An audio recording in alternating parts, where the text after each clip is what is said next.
Just want to show you how I mix my kick and bass. This is from my latest track called Collision, which is out. First off, I just try to find a kick sample that I like, maybe a little bit short, at least for the type of music I make. So something sounding like this. Adjust the volume on the kick, so it peaks around, I guess, around minus 12 dB. This one is peaking around minus 14 dB. So you have some headroom there. When I do the bass, sort of automatically try to set it like 2.5 and 3 dB below the kick, so it sort of just glues together. It's a good starting point. I often find that it works pretty good. Of course, it's no rule, so you can have the bass louder or quieter than the kick, depending on the vibe you want, but this works generally pretty good. Not talked about plugins or anything yet, this is just the sounds. It sounds pretty much glued together. And then I also sometimes want to have sort of a top line on the bass line here, so I have another track here which is played by Serum. As far as plugins on the kick, I don't have much. I just have an EQ where I have removed some frequencies I sort of didn't like with the kick. So if I turn off the EQ,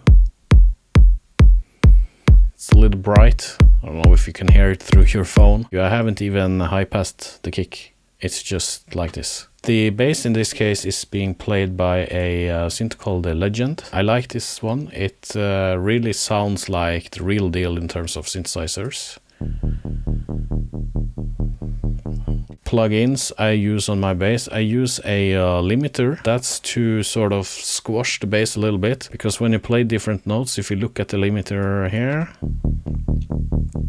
the volume differs between the specific notes.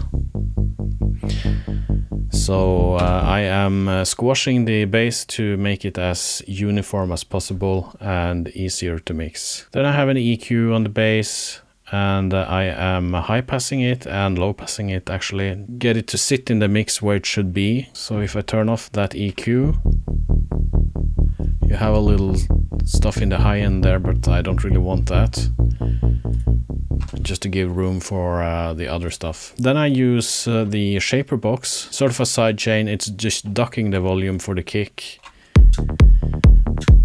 and it works just fine, and you can like adjust the frequency where you want to do it and all of that. I have a side chain from my clap group, so when the clap is hitting, it's actually ducking a little bit on the bass line, on the sub bass here, but it's not much. It's like 1.5 dB. But it's like if I do this on all tracks where it fits, it just adds to the groove and it gets sounding better. And this is the whole thing.